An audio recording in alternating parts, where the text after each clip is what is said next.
വിഷു റെസിപ്പിയിലെ രണ്ടാമത്തെ വിഭവമായ തീയലുണ്ടാക്കാം. അതിനുവേണ്ടി കുറച്ച് വെളിച്ചെണ്ണ ഒഴിച്ചില്ലെങ്കിലും കുഴപ്പമില്ല. വറുത്തെടുക്കുന്ന ഒരു ടേബിൾ സ്പൂൺ വെളിച്ചെണ്ണ. അതിലേക്ക് 1 കപ്പ് തേങ്ങ. ഈ തേങ്ങയാണ് മിക്സിയുടെ ജാറിലിട്ട് ഒന്ന് തിരിച്ചതാണ്. ഒത്തിരി അരയരുത്, ഒന്ന് തിരിച്ചതാണ്. ഇതിലേക്ക് 1/4 ടീസ്പൂൺ മഞ്ഞൾപ്പൊടി, 1/2 ടീസ്പൂൺ പെരിഞ്ജീരകം, ഒരു 10 ചെറിയ ഉള്ളി അരിഞ്ഞതും, കുറച്ച് കറിവേപ്പില. ചെറിയ തീയിലിട്ട് നന്നായിട്ട് ബ്രൗൺ കളറാകുന്ന വരെ മൂപ്പിച്ചെടുക്കാം. ഇത് പയർ വെച്ചാണ് തീയിൽ വെക്കുന്നത്. ഇതൊന്ന് അരിഞ്ഞെടുക്കാം.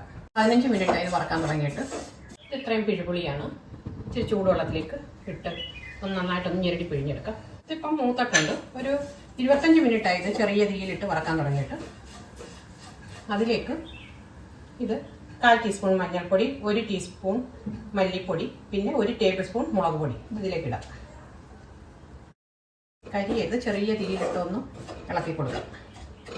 ഇനി ഇത് ഓഫാക്കിയിട്ട് വീണ്ടും ഇളക്കി കൊടുക്കാം.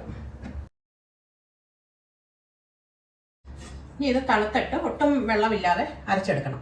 ഒന്ന് ഇളക്കി കൊടുത്ത് ഒന്ന് അരച്ചെടുത്താൽ മതി. ഇനി ഒരു ചട്ടി വെച്ചിട്ട് കുറച്ച് വെളിച്ചെണ്ണ ഒഴിക്കാം.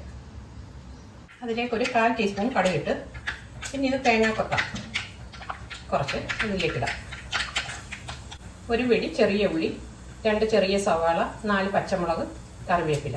ഇനി അതിലേക്ക് ഇടാം. കുറച്ച് ഉപ്പ്, ഇത് പയറരിഞ്ഞത് ഇടാം, 1 തക്കാളി. ഇതൊരു ചെറിയ തീയിൽ 10 മിനിറ്റ് ഇരിക്കട്ടെ. ഇടയ്ക്കിടയ്ക്ക് ഒന്ന് ഇളക്കി കൊടുക്കണം. ഇതിപ്പം 10 മിനിറ്റായി വെച്ചിട്ട് ഇങ്ങനെ അരച്ചെടുത്ത് അത് ഇതിൽ ചേർക്കാം. ഈ മിക്സിയുടെ ജാറിലുള്ള ഈ അരപ്പെല്ലാം കഴുകിയെടുത്ത് ഇതോടെ ഒഴിക്കാം. ഇനി ഇതൊന്ന് അടച്ചു വെച്ചൊരു 10 മിനിറ്റ് മീഡിയം ഫ്ലെയിമിൽ വെച്ച് കുക്ക് ചെയ്യാം. ഇതിപ്പം 10 മിനിറ്റായി വെച്ചിട്ട് എല്ലാം നല്ലപോലെ വെന്ത് പറ്റിയിട്ടുണ്ട്. ഇനി ഓഫാക്കി ഒരു 15 മിനിറ്റ് കഴിയുമ്പോൾ ഉപയോഗിക്കാം. ഇനി ഇന്ന് എടുത്ത് നോക്കാം.